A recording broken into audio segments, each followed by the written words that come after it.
Max Payne 3 is one of those games that really knows how to keep you on the edge of your seat. You're thrown into a world of intense action, where every bullet counts and every corner could be hiding something dangerous. The game's combat is smooth, satisfying, and just downright fun. You've got bullet time, that signature slow-motion mechanic that lets you dodge bullets like a total boss, all while taking out enemies with precision. It's the kind of gameplay that makes you feel like you're in a blockbuster action movie, minus the explosions. One of the coolest things about this game is how it mixes strategic cover with fast-paced combat. It's not just about running and gunning. You gotta plan your moves, find cover, and pick your shots carefully. But even when you're in cover, things never slow down. You're always thinking about your next move, and it keeps you constantly engaged in the action. The dual-wielding mechanic is another great touch. Being able to fire two guns at once makes combat feel even more dynamic, and it's just plain fun to watch the bullets fly. And let's not forget the variety of weapons at your disposal.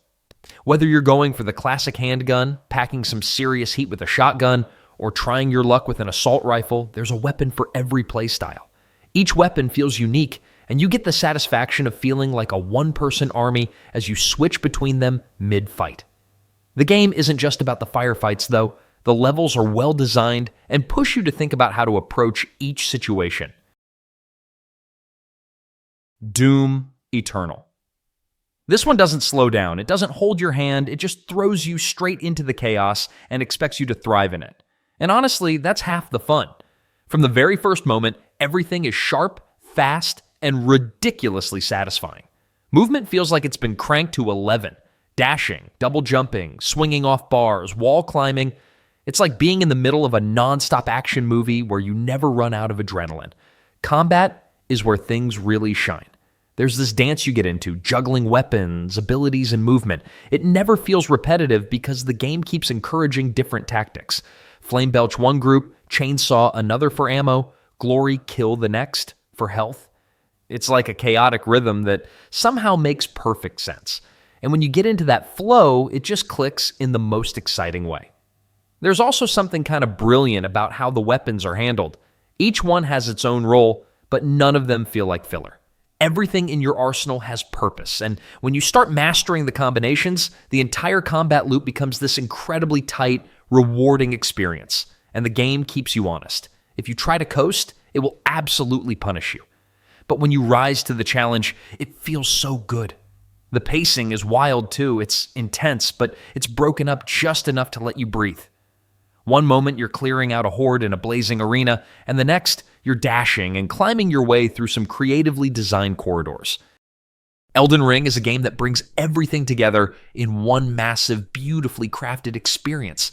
Imagine a world that feels alive, packed with secrets, epic landscapes, and a sense of adventure that makes you want to explore every nook and cranny. It's one of those games that pulls you in and doesn't let go, leaving you eager to see what's over the next hill or behind that eerie door. One of the coolest things about this game is the freedom it gives you. The open world is huge, like really huge, and it's all yours to explore. No hand-holding here, just you, your character, and a world full of surprises. You can tackle things however you want. Want to head straight for the main quest? Go for it. Prefer to take your time, discovering hidden caves, battling bosses, and finding new gear. That's an option too. It's all about creating your own journey. And then there's the combat. Oh boy, it's tough, but in the best way possible. Every fight feels meaningful, and it really makes you think about your next move. Whether you're swinging swords, shooting arrows, or casting powerful magic, you've got to time things right and stay on your toes. The challenge is there, but that's what makes the victories feel so satisfying. It's a dance of strategy, patience, and a bit of skill, and it's what keeps you coming back for more. Customization is another win. You can really make your character your own. Cyberpunk 2077 is an absolute whirlwind of a game. Picture this, you're in a neon-lit, futuristic city where the line between human and machine is so blurry, you might as well throw a wrench in it and call it a day. The city, full of chaos and endless possibilities, is the perfect playground for a game that's all about choices, freedom, and crazy combat. Right from the start, you're dropped into a sprawling world that's alive with activity.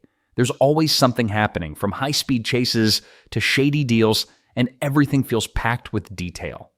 Whether you're walking down the street or zipping through the city in a slick car, it's a world that keeps pulling you in. But what really stands out is how the game gives you the freedom to approach situations however you want. Want to sneak through a mission, hacking everything in your path? Go for it. Feel like going in all guns blazing? You can totally do that too. The beauty of it all is how customizable your approach is, with each playthrough feeling a bit different based on the decisions you make. The combat? Oh, it's intense. Whether you're engaging in tight gunfights or using cool cybernetic powers, there's no shortage of ways to take down enemies. Each weapon and piece of tech you get your hands on has its own little flair, and there's something satisfying about mixing and matching your gear to find what works best for you. You can even get into hacking. There's a real sense of power when you can shut down security systems or take control of enemy tech from a distance. Ghost Recon Wildlands drops you right into a vast open world that's ready for you to explore. And I mean explore. This game takes place in Bolivia, where you'll be tackling missions across jungles, mountains, deserts, and cities, all in an attempt to take down the Santa Blanca cartel.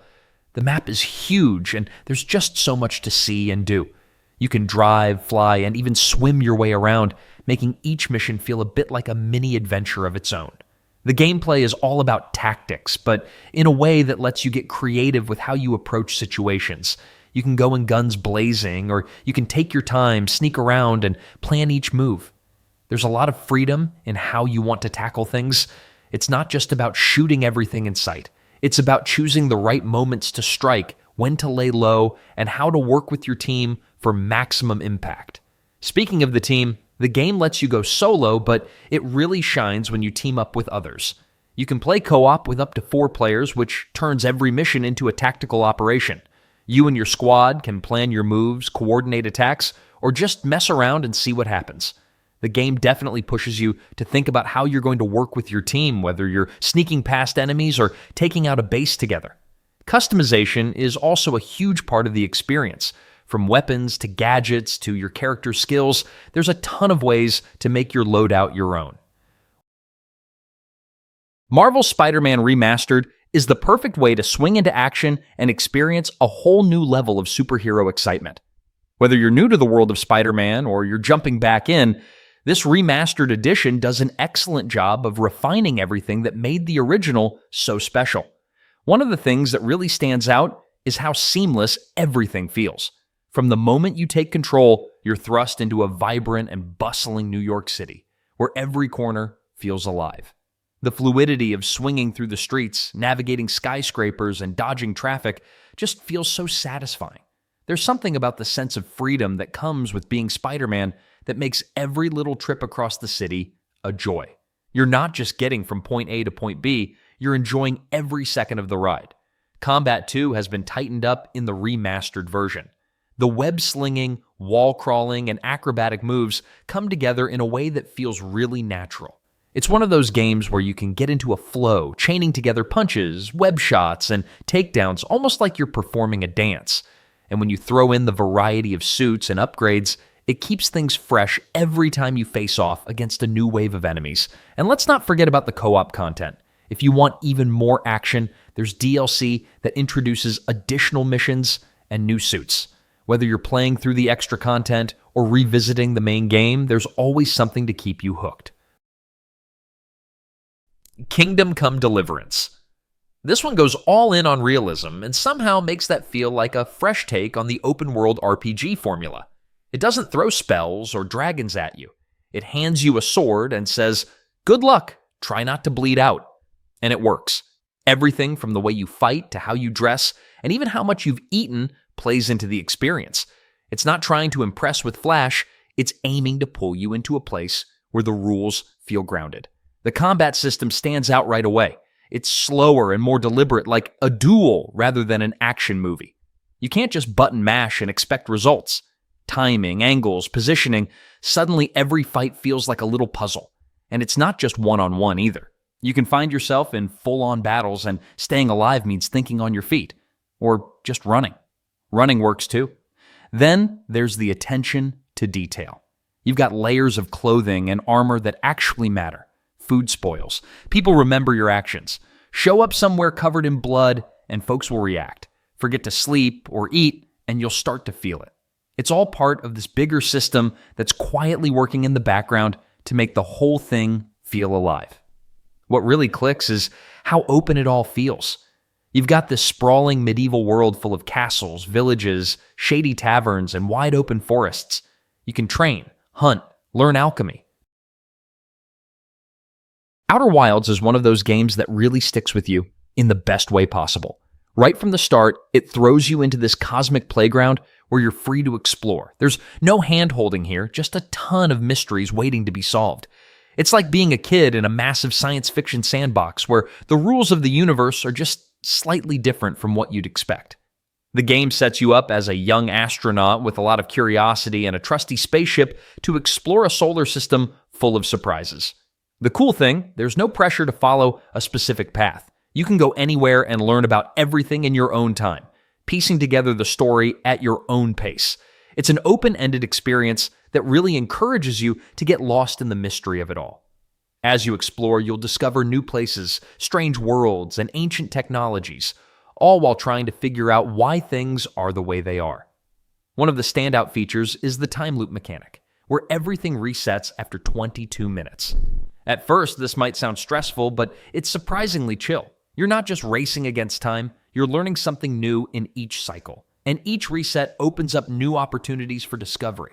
It's a brilliant way to push you to think and adapt as you slowly piece together all the puzzle pieces of this universe.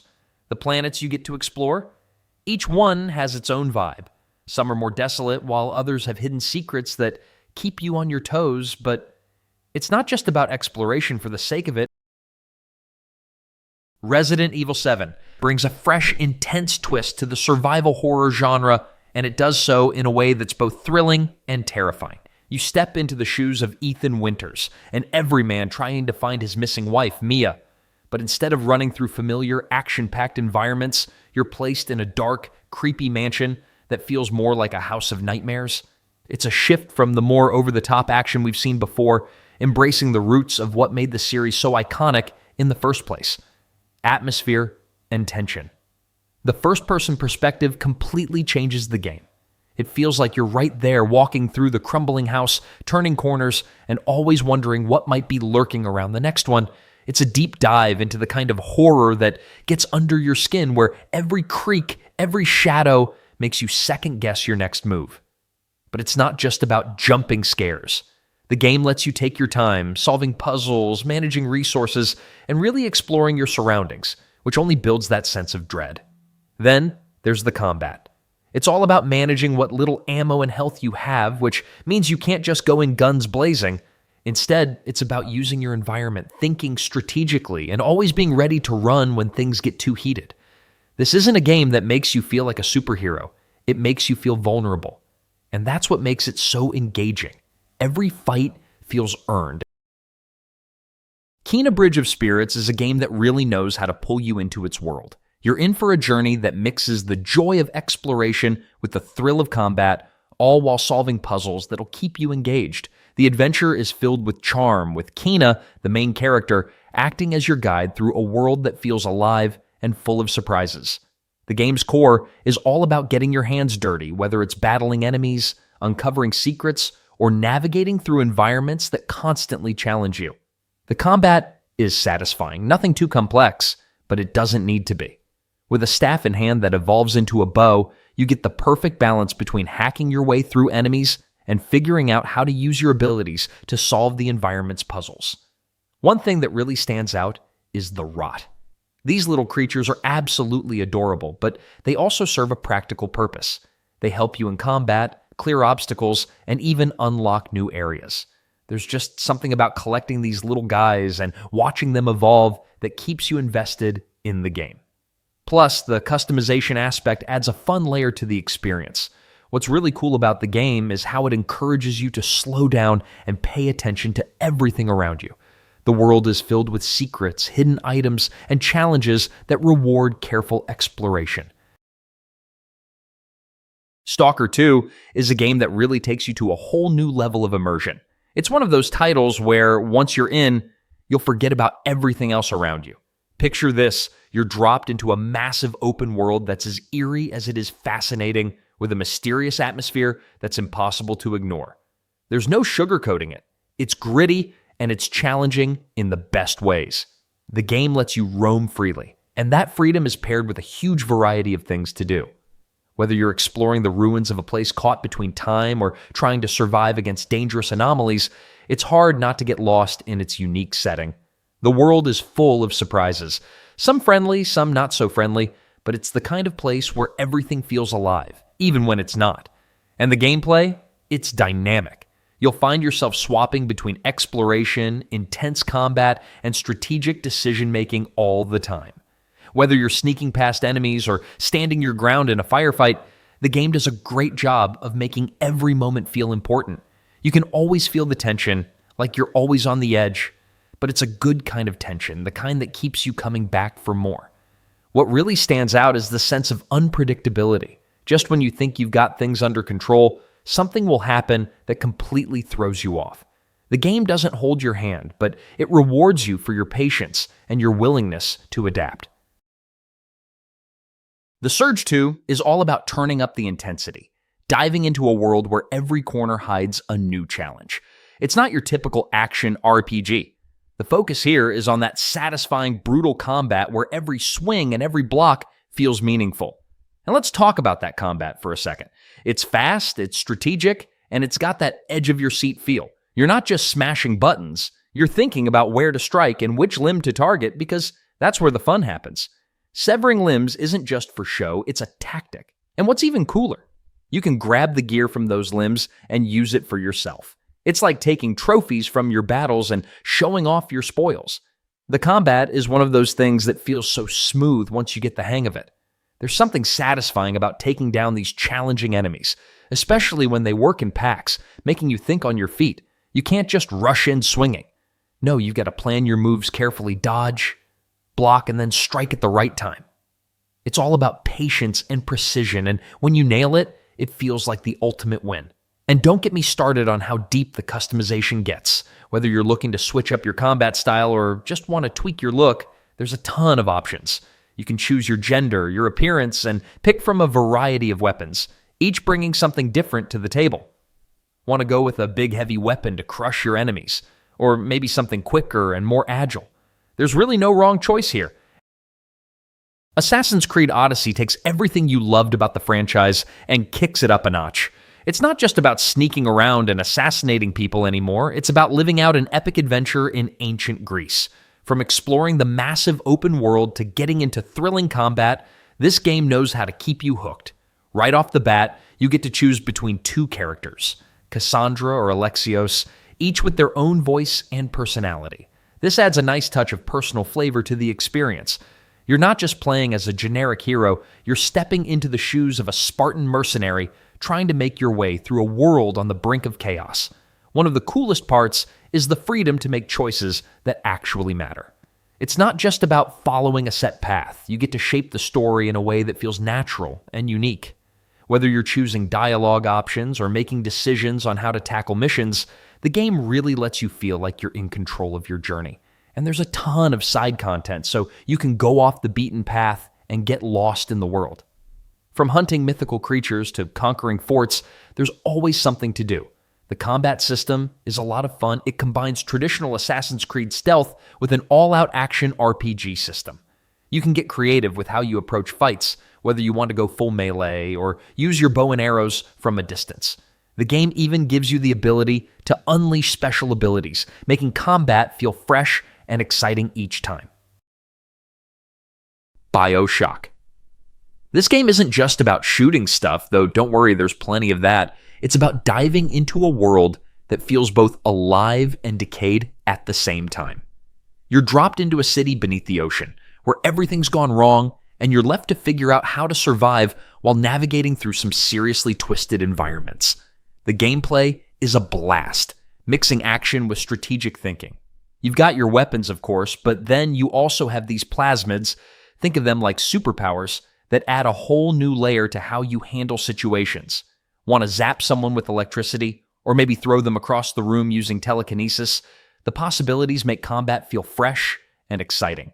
What really stands out is how you can get creative with these abilities, combining them with your guns or the environment around you to make each encounter feel like a puzzle. And it's not just about action.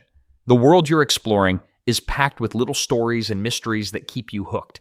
You'll come across audio logs, abandoned rooms, and bits of history that really flesh out the city's downfall. It's a game that invites you to explore, not just for loot, but to unravel the pieces of what's left behind. Plus, those moments when you find something new, they hit differently, like discovering a hidden treasure in a place that's falling apart at the seams. What makes it even more interesting is the moral choices. You're not just a passive observer. You get to shape the direction of the game. Chivalry 2 brings all the chaos and fun of medieval battles to life in a way that's both hilarious and intense. Imagine charging into battle with swords clashing, arrows flying, and the sounds of war all around you. This game absolutely nails that sense of epic scale. There's a real sense of control over your combat style, whether you're swinging a big old battle axe or picking off enemies from afar with a crossbow. The combat system is pretty straightforward to pick up, but there's a lot of depth once you get into the rhythm of it. It's all about timing and precision. Whether you're delivering a crushing blow or blocking an attack, every move feels satisfying. One of the coolest things is how you can use the environment to your advantage, like throwing a barrel or even a chicken at an enemy when things get too intense. The possibilities are endless, and that's what makes the game so fun. It's a blend of strategic fighting and pure chaos that somehow always feels balanced. The game doesn't stop at just being a full-throttle, sword-swinging action fest. It also brings a lot of personality to the table. While the battles are intense, there's a lot of humor baked in. For example, Brawl Mode lets you pick up all kinds of random objects, fish, chairs, turkey legs, and turn them into makeshift weapons. It's the kind of silliness that helps keep the vibe fresh, especially when you're just trying to survive a giant melee and end up swinging a giant loaf of bread at someone. Mass Effect Legendary Edition. This one is all about that spacefaring, galaxy-hopping, decision-making adventure that knows how to hit every sci-fi sweet spot. It's not just a game, it's 3 full games bundled into one giant, choice-driven journey where every decision matters, every conversation counts, and every action feels like it could tip the scales of the universe. What makes it really stand out is how tight and fluid the gameplay feels now. The improvements to the first title bring it in line with the others, smoothing out combat, making gunplay feel satisfying, and tightening up all the mechanics that used to feel a little creaky. It's got that modern polish now, and it makes the whole experience way easier to jump into and stay immersed in. The best part is how consistent everything is across the trilogy.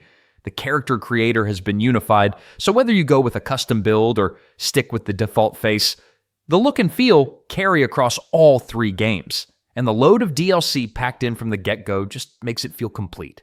No more missing out on side missions or extra gear. Everything's just there, ready to dive into. Choices in this thing are wild. It's not just a one-and-done kind of deal. What you decide early on ripples through all 3 games, creating some big emotional payoffs down the line. It adds a level of weight that a lot of other games just don't have. You're not just playing, you're shaping a universe with 1,000 moving parts. Subnautica. This one drops you into the middle of an alien ocean and just lets you go. No hand-holding, no long tutorials, just pure survival mixed with a constant sense of curiosity. It's the kind of experience where you're learning constantly what resources do, where certain things live, what to avoid, and what you absolutely need to build next to go deeper. And that's the magic of it. It never tells you what's around the next corner, which makes every dive feel like a mini adventure.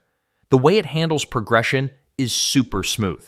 You start with almost nothing, scrambling for water and food, and before you know it, you're crafting submarines, building underwater bases, and managing gear like a seasoned explorer. There's this steady sense of growth that just clicks. Every item you scan, every resource you gather, it all adds up to something meaningful. It's incredibly satisfying when the things you craft aren't just for show.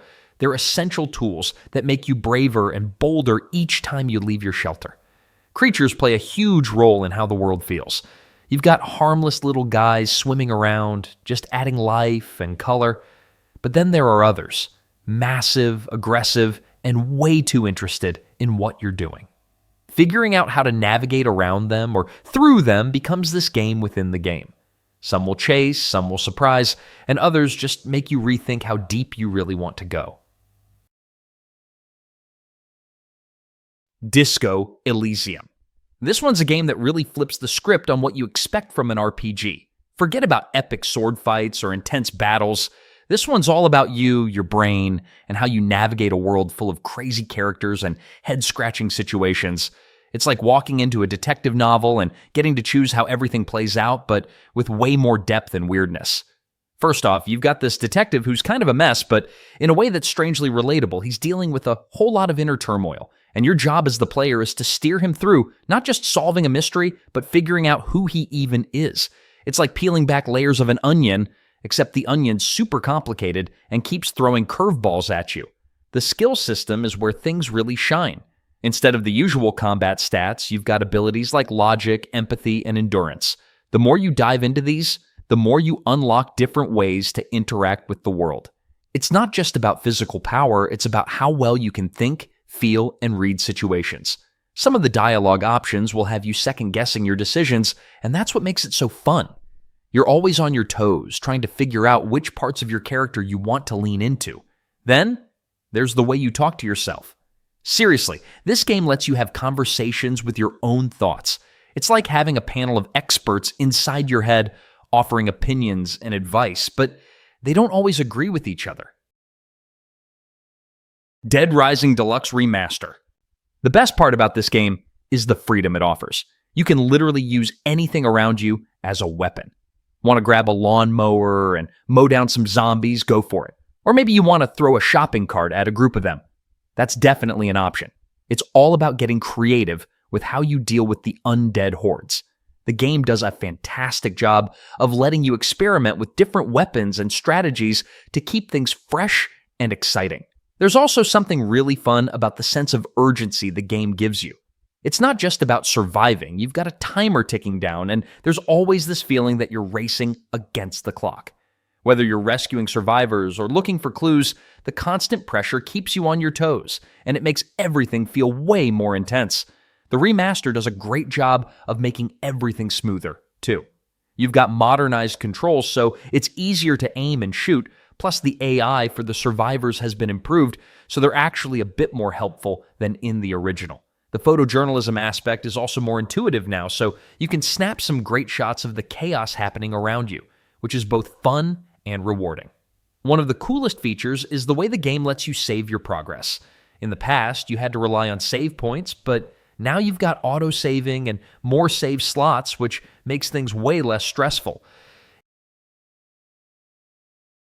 Mafia Definitive Edition is a ride through the gritty streets of Lost Heaven, where you get to step into the shoes of Tommy Angelo, a regular guy who gets swept into the wild world of organized crime.